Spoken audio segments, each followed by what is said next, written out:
afternoon and welcome to Tetewathá, Partyline Talkshow. I'm your host, Lance Stacy, and joining me for the hour is Deidra Whyte from Animal Protection. And today we're going to be talking about a whole bunch of topics, correct? That's right. That's right. And in case you're listening, I'm going to be posting in a little bit. My special guest, Molly, is here in studio with us. And she liked all of us in studio. Not so sure about the people from the newsroom. I'm not 100% sure. Well, she doesn't know them. So she will, though. I'm sure she'll warm up. By the time we leave, she'll be friends with everybody. More than likely, yeah. So, Deidra, where are we going to start? I see you have a bookload and tons of papers. Well, you know me. I always try to come with lots of information because you never know what kind of questions we're gonna try to filter through and giving information out. So I try to bring a batch of stuff. And want to talk about how the clinic went on the weekend? We'll start there. Yes, great. So yes, we had our vaccine clinic this past Sunday, May 5th. Was very, very well attended. We went right till 3:00. A lot of animals coming in to be vaccinated, a lot of people picking up preventatives. The last couple clinics, including last year, we have seen a spike of interest from pet owners wanting to pick that up, calling to make sure ahead of time that that's something that's going to be available for purchase, because people are aware more than ever in regards to ticks, how rampantly they are in our area, and how you can come across them as simple as in your backyard. You don't even have to be in a bush area anymore. Go for a hike. Your backyard, you let your dog out for 5 minutes to pee in your fenced-in backyard, and it's in the grass. So people are paying attention and wanting to do what's best for their animal by purchasing a preventative, and so we've seen a spike in that. So there has been, though, an increase in ticks, period. Around, right? Period. Yeah. Yes. Because I know I've seen on social media places to look for ticks, like underneath the paws of the dog, and so now behind my dog, the ears. when my dog goes in and out, I'm checking, you know, to be more responsible. And that's what. Well, it's also being diligent, right? You can put all the preventatives on, you give it everything you need monthly, but that does not make up for you not checking your animal after every time they go outside. That is part of the whole process. It's not just putting a preventative on, it's also checking your animal. Yeah, because I noticed a lot more notifications regarding ticks, and a lot more people checking. And I know some people who live not far from where I live who have to keep checking their animals because every time their animals come in, cat or dog, had ticks. Yeah. The rule of thumb right now is every time they go out, check them. Yeah. Even if it's just a 2-minute, outside, just give them a quick checking. If they're outside longer or in a highly more bushed area, say out in the 207, you live in on the back roads there, and they had the dog went in the back for a few minutes.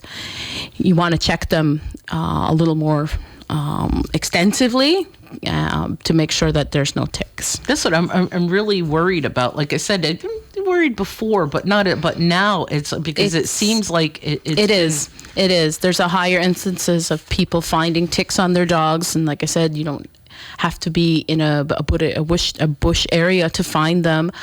You can, and there's not just one type of tick now. There's 5. 5 kinds. Wow. 5 different types now. Yes, that I did not know. Yeah. They migrate on. They travel on other animals and make their way here. And is that birds. because we've opened up, more and more animals within the community? People are have a lot more livestock. People are having, Yes, it can be from that, and also from birds. They migrate. Oh, birds migrate. Yes, it travels, and then they get dropped here, and then they start the population here. So what was used to be one type of tick, which was your deer tick, which is what causes Lyme disease, there are now the total of 5 other ticks in total. And what do they basically do? What are some of the... Well, they basically cause your different health issues within your dog. I don't know to the extent at the moment. That is one of the materials that I did not bring here today. Of course I would ask. It's just because I notice people on social media paying more attention and showing more. So I thought it was a good topic. I should have told you. Well, no, what I can recommend is there is a Facebook page along with a website called The New Tick in Town.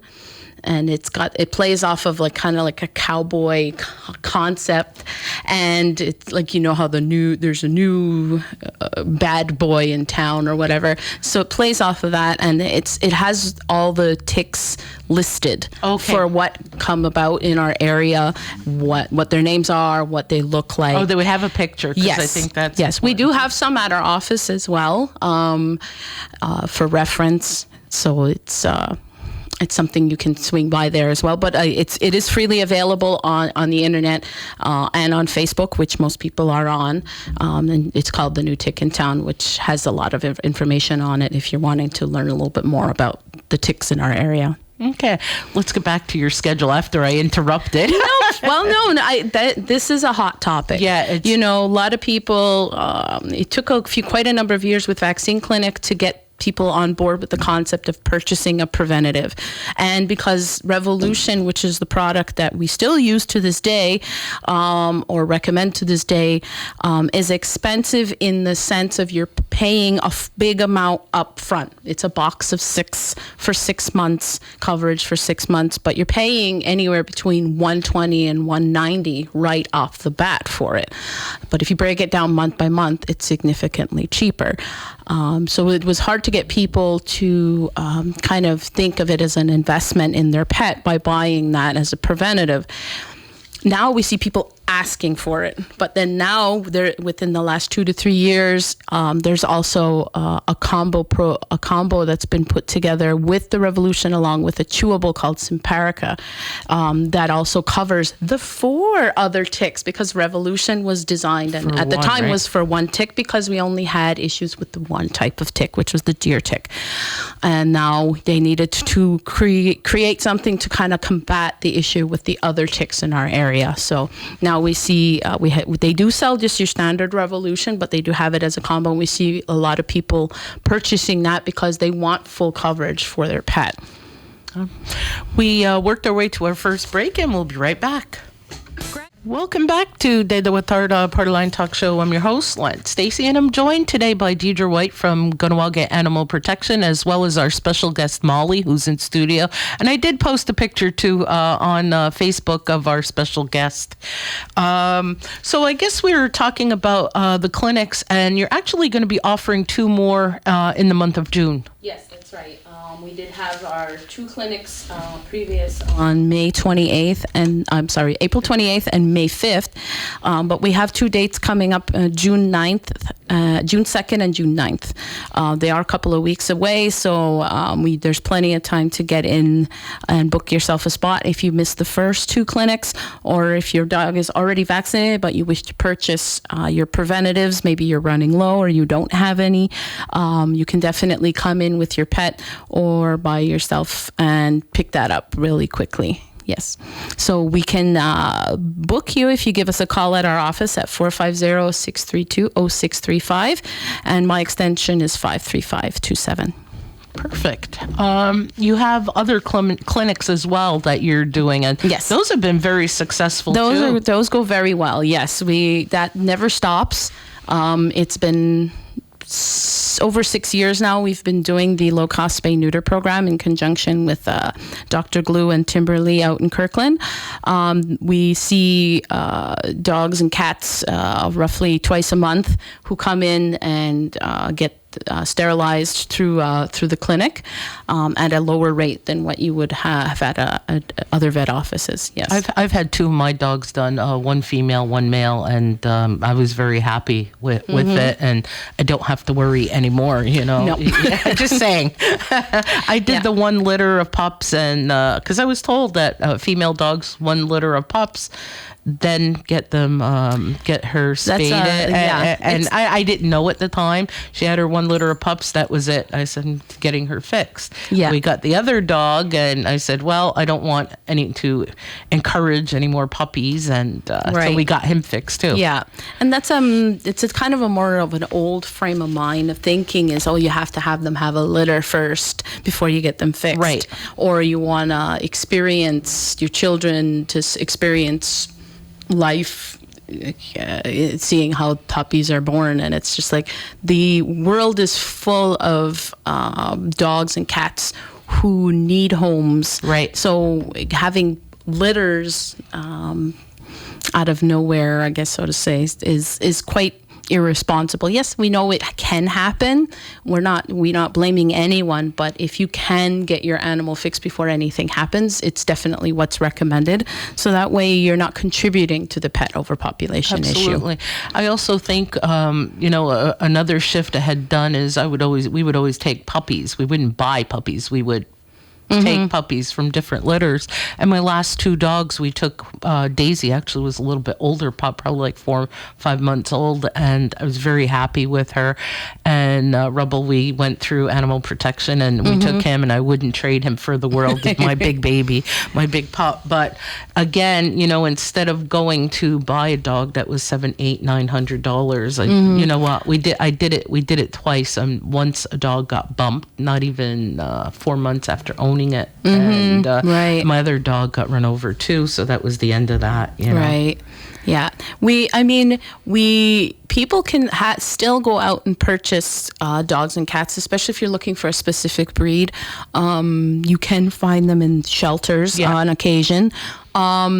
But you can as long as you're doing your due diligence in regards to breeders, if you're looking to and getting from a breeder, you want to make sure that it's not a backyard breeder. Yeah. You're doing your homework. You see, excuse me, you're seeing mom and dad, you're seeing where the puppies are living. It's not, in a cage with no sunlight. They're living in their own filth, and then you only see puppies. Right. Because then there's a wealth of health issues that can stem from that environment. So you want to kind of just be doing that if you're not going to go to, say, a local shelter or rescue to adopt. Nature pet centers actually work collaboratively now with rescues and shelters, and all the animals you go in there to, dogs and cats that you go in there, instead of what used to be purchasing a chocolate lab puppy for $800 with maybe some deworming, you're now getting everything. Everything's done. Deworming, your vaccines, they're spayed and neutered. They generally have a health guarantee for a small period of time afterwards. It's really a great move in the right direction in regards to, pet stores or pet shops doing their part for advocating for adoption. That's excellent. So in terms of spade and neutering clinics, are you going to be having any more upcoming? Yes. Well, we have one this coming Wednesday on the 15th of May. I do have a spot or 2 left for dogs. My cats are full at this point for this Wednesday. I'm taking 9 cats in. 9 cats, wow. Well, a lot of people around this time of year, because it's springtime, are hoping to get their cat animals done before the mating season occurs, or they have a female cat that is currently in heat and goes in and out of heat, and they're just hoping to get it done so the cat doesn't drive them any more crazy than it already is, right? Because it will do that for sure. I'm glad you're talking about cats, because I have a question from a community member. Is there anything being done about the explosion of cats in our community? There's cats all over the place. We're talking wild cats, not... Right. Well, we try to trap. We do try to trap them. We do use live traps to catch them, and we do have diligent community members who are tending to, I guess you would call them, small colonies to just keep them fed, and then they're also trapping them and bringing them in to get them spayed or neutered, so at least they're not contributing to the population. They do have programs that exist called Trap and Release. It's something we're looking into. It does require some additional resources that we don't have at the moment. Extra cages, more staff or volunteers, if you would, who are checking cages, because especially with the heat, the warmer months coming, if you put out traps in a certain area and a cat gets caught, you need to be able to go. Your responsibility is to ensure that cat isn't going to overheat in the sun in that cage, right? So there's people, following almost a schedule to ensure that, every hour you're checking a trap or every half hour you're checking. So, I mean, it's something we're looking at. We are trying to adopt out the ones that are young enough where you can rehabilitate them, if you want to call it that, where they can still be around people. If you catch them young enough, they can adapt to people and become really friendly. Otherwise, if it's an older cat, generally they're set in their ways and they don't know people, and trying to have that safely be adopted out to a community member, it just can't be done. Because I've noticed a lot of people do find wildcats in their yards, coming to their porches looking to be fed or whatever. Yes. What do you suggest in that case? It's hard because you don't want to tell them to ignore the cat and not feed it, but it can create a problem if a cat comes to your door and it is a wild cat and they're pulling at your heartstrings because you feel bad, especially in the colder months, and you feed one. And guess what? Not long after you're not feeding just one, it tells 3 of its friends. Next, there's 12 on your porch. And that's really what usually happens. And then there's even more, because once after so many months, they'll go into heat. They're creating litters, and then there's more and more. Next, what started out as a nice gesture has turned into a problem. So, I mean, ideally, you wouldn't want to be feeding them and trying to catch them and bringing them in to us, or you're setting a trap and we're coming, remove it, and then we will determine what can be done in regards to the cats, whether it's trying to get it spayed or neutered, or if it's trying to get it to a rescue or a place that deals with wildcats, because a lot of places may deal with wildcats in regards to trying to get them out to more farms, like a barn. It would be a barn cat. Oh, okay. Yeah. That makes sense. Mm-hmm. Skana se wukwego. Hei, aska delmanyaundana asa FM Kahnawake sa wadungsade. Welcome. This is Kahnawake's K1037. Molly, you could get on now. If you're just joining us on K1037, Tetewathá, joined by Kahnawake Animal Protection worker Deidra Whyte, as well as our special guest Molly. And we're trying to get Molly to speak, but she's really shy. I thought for sure she would want to be on radio. I guess so. Now we've talked about the cat situation. What are some of the other things we wanted to talk about today? Well, that was Molly. That was Molly. There we go. Molly saying hello to all her fans, because she's a very popular dog in this community. Everybody knows Molly. Well, with this season being spring now, or at least we're calling it spring, and mind you, the weather hasn't decided that it's spring yet. With the springtime, we tend to see an increase to a lot of potentially dogs and cats out because it's mating season. Female dog will go into heat, and the male dogs all go crazy, wanting to gain access to the female. So all of a sudden, the dog that generally stays home with you, all of a sudden, if he's not neutered, is going to be trying to leave your home or leave your fence, finagle his way out of his collar, determined to get to that female. So we just want to let everyone know that part of the solution to that is getting your animal spayed or neutered. Your female won't go into heat, and your male's not going to respond to a female in heat. But just being more diligent, if you have an unneutered male, that he's not going to be able to get away from you in the sense of off your property, a good fence, monitoring the door, and if you are bringing it outside, maybe on a leash, if we have seen an increase of people walking their dogs on leash, which we are very happy to see. The message has been there for a few years, and it's really getting out there because there are a lot of people who are doing that. So that helps because your dog does not have the free rein access to take off and go wander the streets looking for that female in heat, or in her case, wandering around looking for a boyfriend, in a polite way of saying it. I like that. But it's interesting because I go through phases in our neighborhood. Sometimes there's no loose dogs, and then some other days there's more, and most of whom I've never seen. Right. Yeah, that can happen quite a bit. Yeah. And generally, most of the dogs that you will see creep around belong to somebody. They may wander into that area because they smelled something that interests them, or they just happen to wander that way, just passing through kind of thing. So they're going to check out new areas, but it's generally looking for a female. Okay. Now I figured that out. I was kind of sure, but I also know that sometimes people will dump dogs. We still get that on occasion. Yeah. Yes, we still do get that. It's not as common as it used to be. A lot of dogs, even with a lot of people will call and think it was a dump off because the dog seems really lost or confused.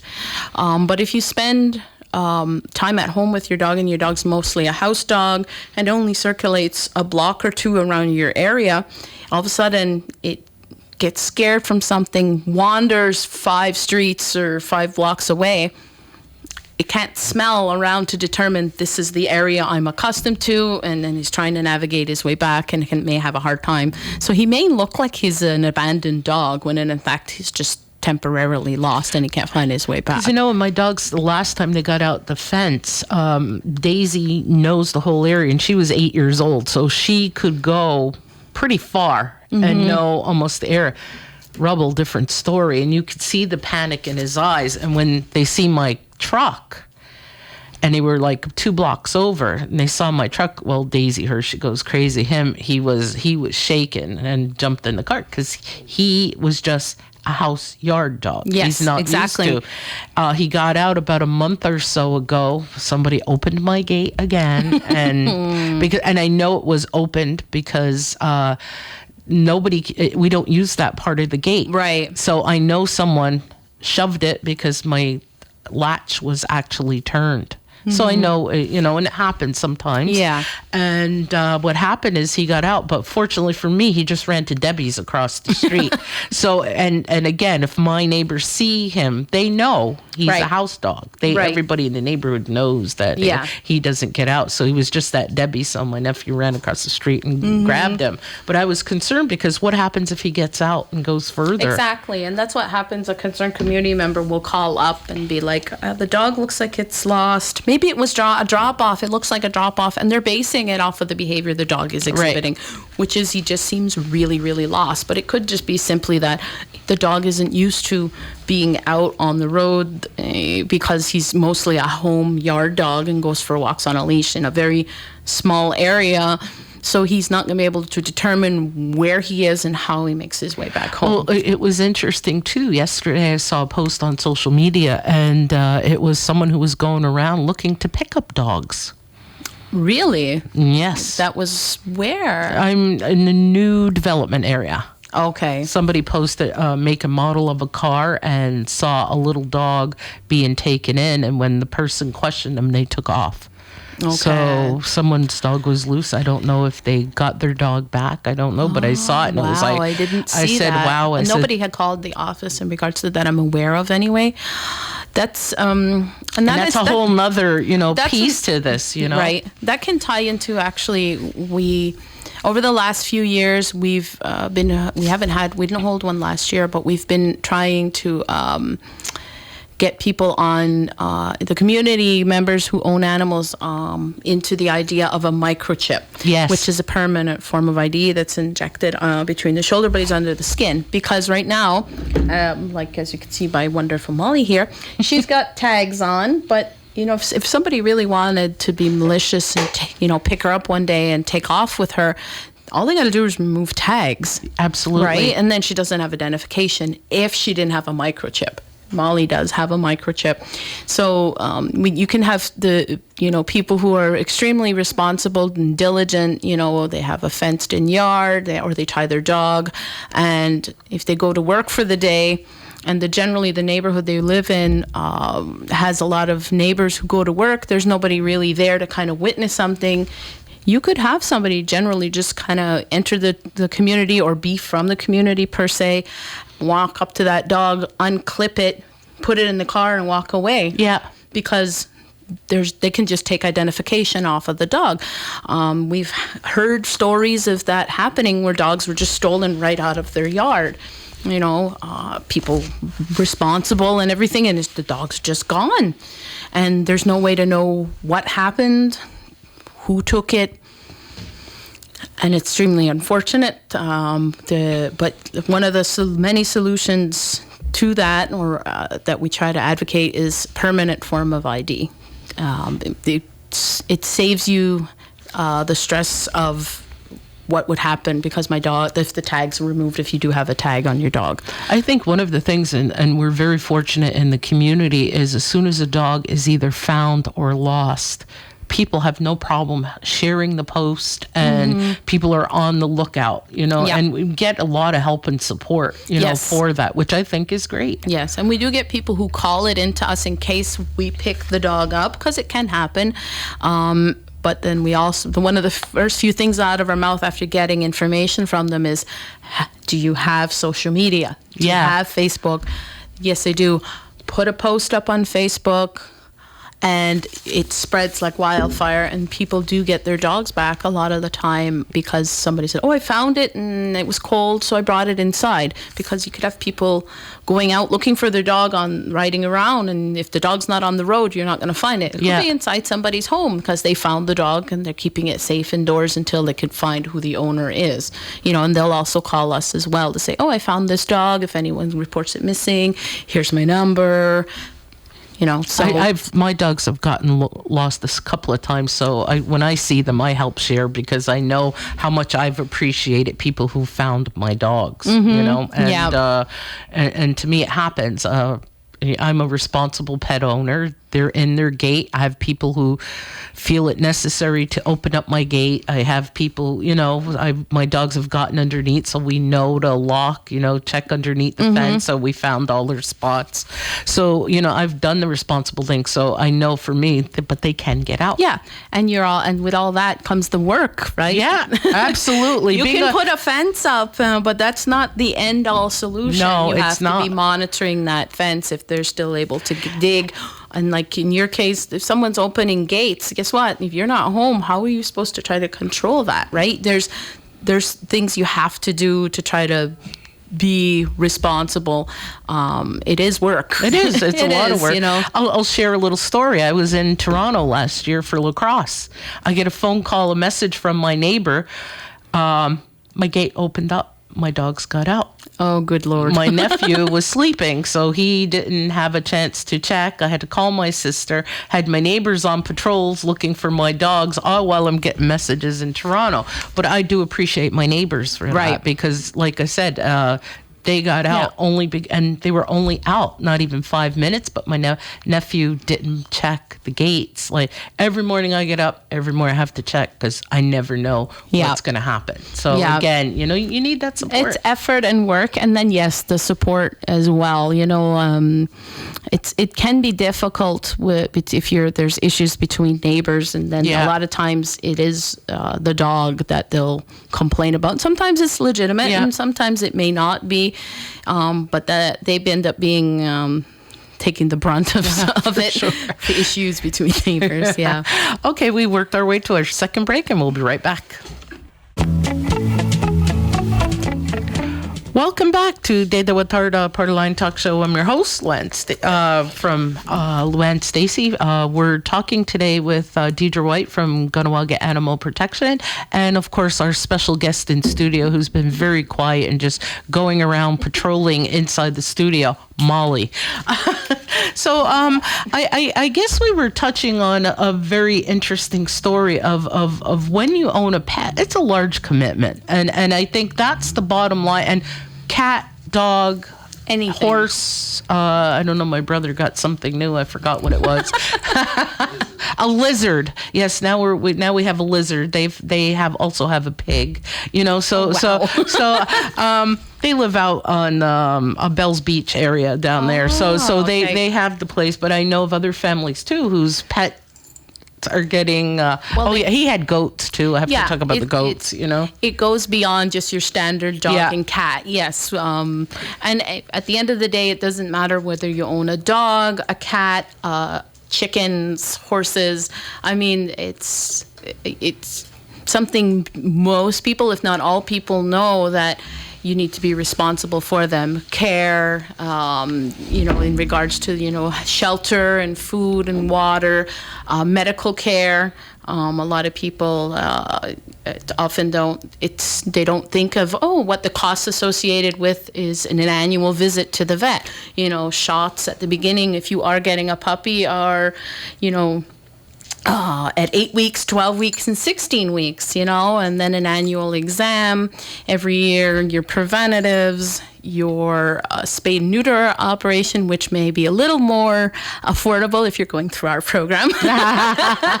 Nice little plug there. Nice segue. But there is a cost associated. Yeah. And it's not just always financial. Yes, financial is a big component, but it's also time on your part as an owner, the effort on your part.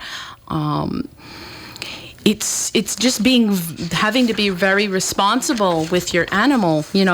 People like to think that all dogs come well behaved, and that's not the case. Well behaved dogs are not born; they are the result of care, attention, and training. And Molly, I've had her for 12 years. I mean, she may be a little quiet today, but, she's the product of love, training, making the effort. And there are a lot of community members in the same boat where they're doing everything possible above and beyond to care for their pet and to ensure that they have a good canine or feline citizen, for lack of a better way to say it. But it's true when you have a pet, no matter what it is, they take time, and you have to give it time. My dog, as soon as I get up first thing in the morning, he goes out and he comes back in. He's got to lay next to me. Some at night, if it's just him and I, he's got to lay on the same chair as me, and he's like part horse, my dog, I swear. He thinks he's a lap dog. But he thinks he's a lap dog, so I let him think he's a lap dog and hug him, for a good hour before I go to bed. But I go take a bath. He's got to follow me into the bathroom while I take a bath, Is he in the tub with you? I'm waiting for that time. It hasn't happened yet. But that's the time. When I come here to do the show and then go back, you think it's been years since he hasn't seen me, Right. But that's the kind of relationship. It's not a just bond. it's just not taking care of the dog or feeding or watering. It's giving it the It's time. more than just the basic needs, And a lot of people do understand that, and it's a growing thing now. The pet care industry, if you want to call it, has grown exponentially. A lot of people, have animals, and when they go on vacation, need to board them or are looking for dog sitters or dog walkers. It's a vast array of things that are available for the care and well-being of your animal, and it goes beyond just veterinary care. Yeah, for sure. It's a really big responsibility. I'll share this. When we lived in New York, my dad used to own racehorses, And every evening and every weekend, we had to go to see the horses out in Staten Island at the farm, help take care of the animal, but also to give it the time to know that the horse was loved. It was weird, but as kids, that's how we saw it. And it was great, because we were around horses all the time. Mm-hmm. And that's something that you, as a family, you would learn within that family, right? That this pet, if you want, or this dog, this cat, is part of your family, and you treat it as so. So that way, it learns how to behave, what love is, and then you have a well-behaved dog as a byproduct of that love and care and nurturing. And some people may scoff because it sounds like you're raising a child, but guess what? At you the end are of the really. Day, you are. Yeah. It may not be a child you conceived and bore, but it comes into your home, and that's your child. That's the level of the responsibility. I'd say it's on par with that. It's definitely. I mean, if your dog does something wrong, you're responsible. Absolutely. If your child does something wrong, you're responsible. They're little. They have to learn. You have to teach them. It's the same thing with pets. You have to teach them what's acceptable and what's not acceptable. And that's how you'll get to a point where your dog understands what's acceptable. Mm-hmm. I wonder if it's the same thing with lizards. No, I'm just kidding. I'll have to ask. I'm going to have to get back to you on that. I'm going to inquire a little bit more from my brother and his family and see how that goes. People, I know someone who trains rats, and very similarly to a dog, positive reinforcement.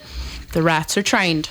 You can positive reinforcement training is very pivotal to how you teach your dog what is expected and what is acceptable, because it's the same thing with a child. Absolutely. Positive reinforcement. It's basically the same concept, except you're giving the dog treats or pets on the head, good boy, type of stuff, like the way you would do a child.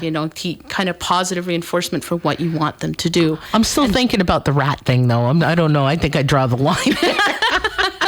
Well, maybe not everybody likes rats. I'm personally not a fan. I would never have one in my home, but everybody has their own unique idea of what they want as a pet. So we tried fish, and unfortunately they sometimes don't last long, and then the kids would be crying because they'd see them floating on top, and it was like, we tried that didn't quite. Well, unfortunately, that's what happens a lot with goldfish. Yes, goldfish. I think we've all experienced that with goldfish, So, but the same thing with how you with children. Negative attention is still attention. So when you don't want them to do something, you kind of have to ignore it. Or if you are going to draw attention to what they're doing, it has to be right away. Absolutely. It cannot be 5 minutes later, because your dog has no concept of time in regards to, you're mad at me. For what? What did I do? 5 minutes ago I peed on the floor. Oh, okay, that's why you're mad. They don't equate that. No, they don't. It has to be immediate. Yeah. If they're doing something wrong, if you're going to give them a sharp no or whatever, it has to be immediate. Not 2 minutes later, not 5 minutes later. It's got to be immediate. Yeah. I'm teaching my 6-year-old nephew that, and he works with my dog and then my nephew's 2 dogs, and my nephew's little dog Chi-Chi. He just really likes him, and that's what he does. And Auntie, he did this. Well, what do I have to do? And teaching him how to take care of the dogs, and the dogs love him. Oh. So it's like, I said, well, if you're going to have a dog, you have to take care of it. Yeah. I think he needs water. Of course, he'll overfeed a little bit, He thinks they eat, but we're working on that. Well, with a lot of us, we associate love with food, right? Yeah. Let me make you a wonderful meal, and I love you, and you're hungry, so let me feed you again when I'm not supposed to. Right. And then you end up with an overweight dog. I think my dog's bored bordering there. Well, Molly's put on a few pounds. We call it winter weight. And we would be doing our walking this summer to be trying to combat that. That's a nice segue, actually, without intentionally. We're getting better and better at this. We do have our dog walking group. We do walk every Tuesday in the evening, provided the weather cooperates. And it's just a fun way to get out with your dog, get yourself some exercise, get your dog some exercise, and to socialize your dog with other dogs. Socialization is very pivotal to a dog, especially in the early stages when they're just young. They need to kind of learn that, but it's never too late to kind of teach them how to be better with other dogs. Some dogs just sometimes don't do well, and that's fine too, as long as you know that, and you maybe realize it's not something that can be worked on, and then you're putting the necessary safeguards in place to ensure that if your dog is around other dogs, maybe they're wearing a muzzle. When you go to the vet, it's going to encounter other dogs. It may need that, and that's part of being responsible as well. But for the dog walking, anyone who has a dog that hasn't joined us already and wants to join, maybe feeling a little scared because or embarrassed how your dog may react, don't be. We've had many dogs who were less than stellar on their first initial visit to the dog walking group, and now walk exceptionally well with everyone. You see them get into kind of a very streamlined mentality of just walking, and they become very relaxed, and they just seem to enjoy the walk and enjoy the company, and the people do too. If you want to spend a lot of time talking about your dog, that's the company you want. One of my friends just sent a message. She doesn't think her dog would be welcome. Oh, he's a beautiful German Shepherd dog, but well, you know what? He's not the most always friendly dog. Well, you know what? You can try it and see how it goes. I mean, we've seen quite a wide array of behaviors exhibited by different dogs, and you just try it and see how it goes. There's no judgment. We're not going to sit there and shame you. Oh my God, that dog is awful. And we've all been there. Our dogs are well behaved now. That doesn't mean they always were. Well, your Molly's what, 12? Molly's 12. And yes, I noticed the big difference between, like, with Daisy as an 8-year-old versus my Rubble, who's only 2. Well, he's just a little guy. Oh, he thinks he's little. That's about it. Mentally as well. Yeah, he is. Your nephew and him are probably the same age. Probably. So you kind of have to work within the confines of their maturity level. And right now we're trying to social engage. He was wonderful with Daisy, but Daisy was a very, very good dog, a very loving dog. And now with my nephew who lives with me and his 2 dogs, he's friendly with one, but not so friendly with the other. Oh, okay. And they're both the same kind of breed, bull terriers, and he likes the younger one, but doesn't care for the older dog. So I'm not sure it's about territory. I would guess. It could be. And I mean, how long have they been sharing the same home? About 4 months. Okay. So it's like they're still on. Well, it takes time to adapt. Yeah. My nephew's dog, not a problem. He really wants to be friendly and like him, but my Goku's like one big bully dog. Let me tell you. It's like, nope. He's not gonna. No. Yeah. So, I mean, we've covered a wide array of topics here. Is there anything else I don't know. We did very good.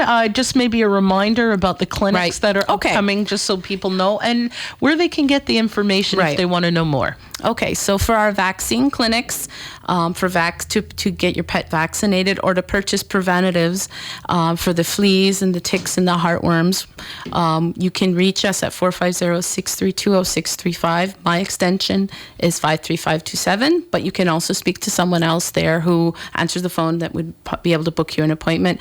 Our next 2 clinics are June 9th and June 2nd. We start at 9 a.m. and generally we go anywhere between 1 and 3 o'clock, depending on how our bookings go. You can come in as a walk-in. We still take walk-ins, but we do advocate for people to get an appointment. We also have our spay-neuter clinics coming up in June. We have 2 dates in June. It's June 9th and I believe the 24th. I don't have the list in front of me at the moment. There's so many dates that I have to try to remember. So forgive me on that last one, but I do have 2 dates in June. We will be booking through the summer as well. I just don't have those dates available for July, August, and September. We continuously do the spay-neuters, so if you have an animal that may not be old enough to take part just yet, the clinics coming up as they get older will still be there. We've been going strong for over 6 years now with the spay-neuter program, and it's worked wonderfully. We've seen lots of dogs and cats get sterilized and help to try to combat the pet overpopulation problem. Well, thank you so much, Deidra and Molly, for joining me today. She was really, really great in studio and a very friendly dog. Coming up tomorrow on Tetewathá, I will be joined by Rebecca D'Amico and Gonayasu Delaronde, and we're going to be talking about an activity, a barbecue that's going to be held on May 16th, and we'll be talking about International Day Against Homophobia and Transphobia. Coming up next with the 1 o'clock news is Kathleen Speckard. Have a great afternoon, everybody. Onegiwahi.